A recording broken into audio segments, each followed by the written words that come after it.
كاب كتما مقلة وساخي كسيتو سميعلو قدا بجتن ندادن زبلو مسرتاو قربات نمنجست فيدرال ناخصصو زقني مراحت تግራይ حزرما زحزن حادقا كم زقاط مقليصو ملوم منجست إثيوبيا ناب تግራይ قرب مدحانيت ملو بملو دو كم زبولن ازيرما حبرت سب تግራይ اب كبيد حادقا زود كم زخونه اوج ملوم بيرور حلوات عنا تግራይ قرب مدحانيت كاب فيدرال منجستم ملو بملو دو كم زبل اب كتما مقلة ابزهاو غازيطاو مغلص فليطلم على في بيروت عنا غيزاوي ممحدار تግራይ دكتور أمانيل حيلة أب كتما مغلى أبزهاب جايز مجلسهم منجست فيدرال كابور حت الرجميرم لتجرى إذا أروى قرب مدحانيت ملو بملو دو بيلو كم زلو بمدقاس زيرما نتعنا ملا حبر سبات تجرى إذا قدم جملاوي مغزعتي كم زخنة بمجلس زملكتهم تكالات فيدرال عالم لخلقس تكالات مفتحي كناديوس أو اعتقرب لهم كساب الحالف ورحت حساس بزيت سماع من قدم مدحانيت كابوز أياتو كم زمروز زخاخرة حلف بيروح حلوات أن تجرى دكتور أمانيل حيلم أبو حت الري لكاجتن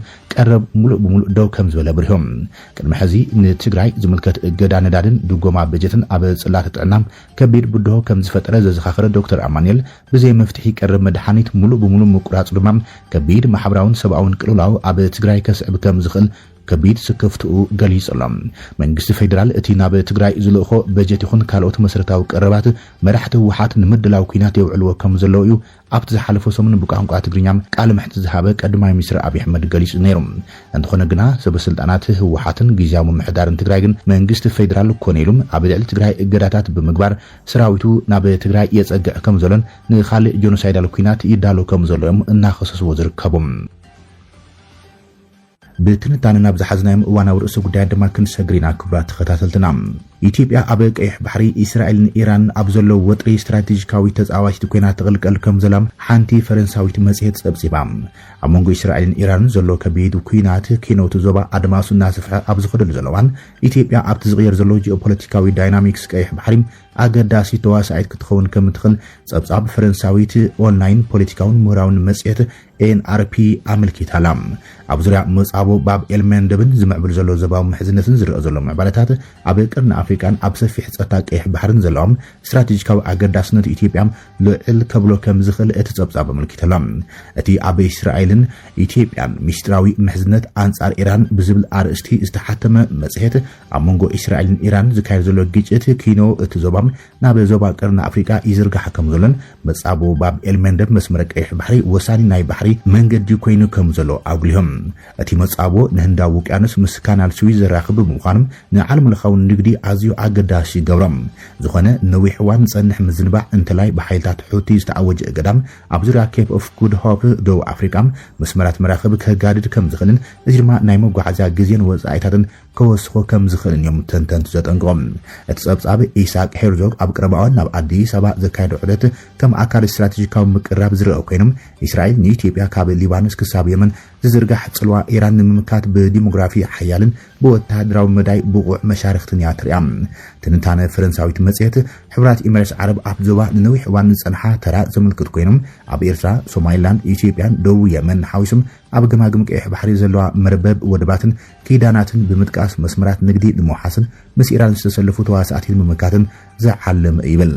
ኢትዮጵያ ነዊሕ እዋን ላዕላዊ ተበጻሕነት ቀይሕ ባሕሪ ክትረክብ ምዃናም እቲ ሕትመት ኣብ ስትራቴጂካዊ ስሌታት ቀርኒ አፍሪካ ማእኸላይ ኮይኑ ይቕጽል ከም ዘሎ እቲ ሕታም የመልክት ምስታ ድሕሪ 1993 ነጻነታ ካብ ኢትዮጵያ ዝኣወጀት ኤርትራ ሙሉእ ብምሉእ ዝተቆጻጸረቶ ገማግም ቀይሕ ባሕሪ ዘሎ ታሪኻዊ ወጥሪም ንጸጥታዊ ስክፍታት ኢትዮጵያ ዝያዳ እናቐረጾ እዩ ዘሎ ንሲ እስራኤልን ኢማራትስን ዝካየድ ዘሎ ሰላሕታዊ ዝተባሃለ ምውሃድ ንኣዲስ ኣበባ ናይ ባሕሪ ምትእሳር ክህቦ ዝኽእል ኮይኖም ቀጥታዊ እህጉራዊ ድሕረ ባይታም ክድርቶ ከም ዝኽእል ተንተንቲ ይሕብሮም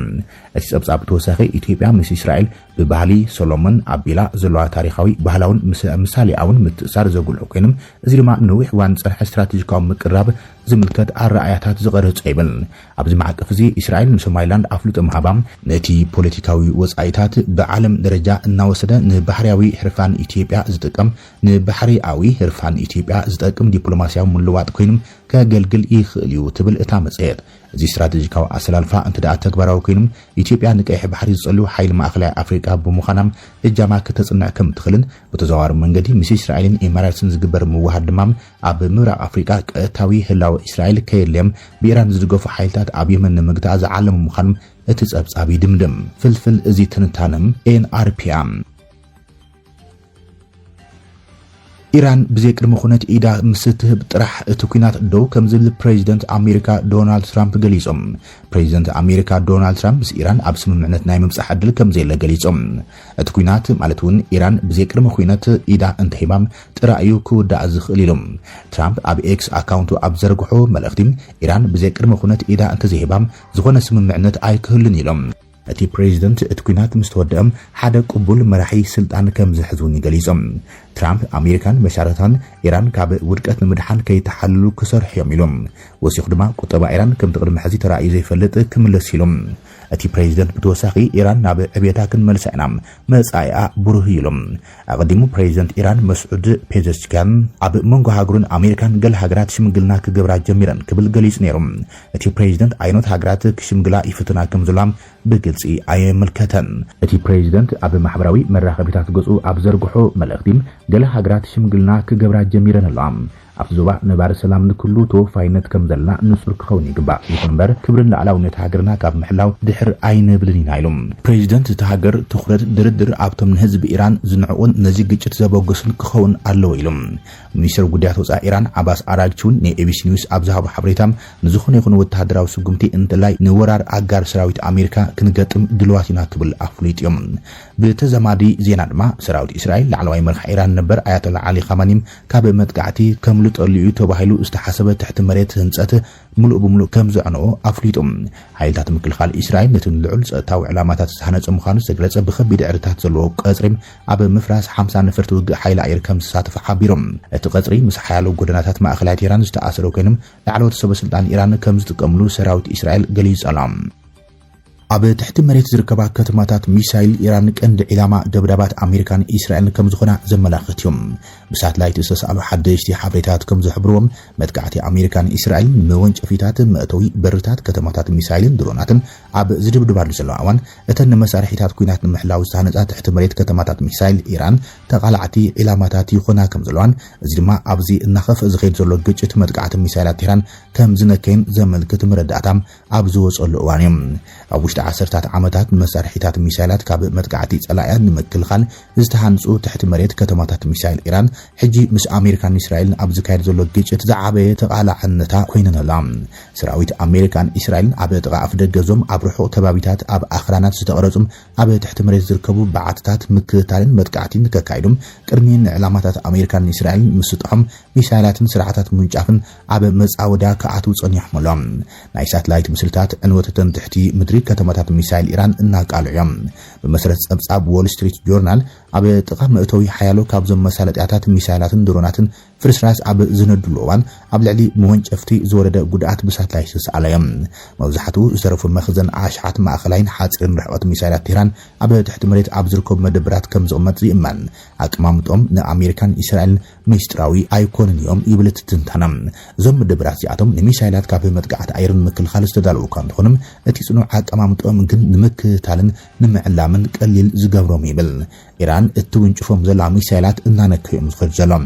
ዝሓለፈ ረቡዕ ማለት እውን 4 መጋቢት ማእከላይ ትእዛዝ ኣሜሪካ ኣብ ዝርግሕ መግለጺ ሰራዊት ኣሜሪካ ንእስላማዊት ሪፐብሊክ መጥቃዕቲ ኣብ ዝወጽሉ ዘለዋን ኢራን ኣብ ውሽጢ 4 መዓልታት እትውንጭፎም ሚሳይላት ብ86 ሚእታዊት ከም ዝነከየ ገሊጾም ኣሜሪካን እስራኤልን ናይ መወዳእታ ዝተረፉ መወንጨፍቲ ሚሳይላትን ድሮናትን ኢራን ይሃድና እየን ዘለዋ እቲ ኣነ ከም ነዊሕ እዋን ዝጸንሐ ናይ ባላስቲክ ሚሳይል ዓቕሞም ንምውጋድ ናይ መወዳእታ ዝተረፋ ባላስቲክ ሚሳይላትን መወንጨፍትን ኢራን ንሃድን ኣለና ይብል ላዕለዋይ ኣዛዚ ኣሜሪካ ኣብ ማእኸላይ ምብራቕ ኣድሚር ብራድ ኩፐር ኢራን ንዓና መሻርክትና ናይ ምውቃዕ ዓቕማ እናነከየ ይኸይድ ከም ዘሎ ንርኢና ዘለና ክብል ተዛሪቦም ሓያል ጉያን ውድድርን ንዕድላት ግዜ ተናሓይልታት ድማ ይካየድ ዘሎም እዚ ከምዚ ኢሉ እንከሎ ዋሽንግተን ምስ ኢራን ኣብ ትገብሮ ወሳኒ ውድድር ኣንጻር ግዜ ክትስዕር ከም ትኽእል ወሰንቲ ነጥብታት ዝተቐመጡ ኮይኖም ስቶክ ኢንተርሴፕተርስ ወይ ድማ ሚሳይላት ምክልኻል ኣየርን ሚሳይላትን ኣሜሪካ ክነቕፁ እንተጀሚሮም ሰራዊት ኣሜሪካ ከቢድ ሓደጋ ክገጥሞ ከም ዝኽእል ወተሃደራዊ ክእላታት የጠንቅቖሎም እቲ ግጭት እናሰፍሐ ምስከደ ኣሜሪካ ኣብ ድሕሪ ሒደት መዓልታት መኽዝን ሚሳይላትን ምክልኻል ኣየርን ሚሳይላትን ክትውድእ ከም ትኽእል መጠንቀቕታት ይወፅዮም ዘሎም ርካሽ ሰብዓ ኣልቦ ነፈርቲ ኢራን ከምኡን ክብራት ሚሳይላትን ጸረ እተን ድሮናትን ኣሜሪካን እስራኤልን ይትንትኖም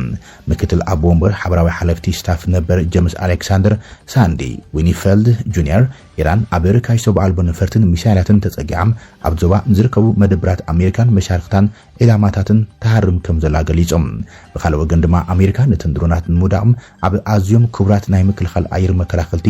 ሚሳይላት ነፈርቲ ትምርኮስ ያዘላ እታ ናይ ኢራን ሻህድ ድሮን ኣስታት $20,000 ዋጋ ዘለዋ እንከሎም ከም ስርዓት ሚሳይል ፓትሪዮት ዝኣመሰሉም ነተን ድሮናትን ሚሳይላትን ኢራን ንምውቃዕ ዝጥቀምሎም መከላኸሊ መሳርሒታት ግን ኣስታት $4 ሚልዮን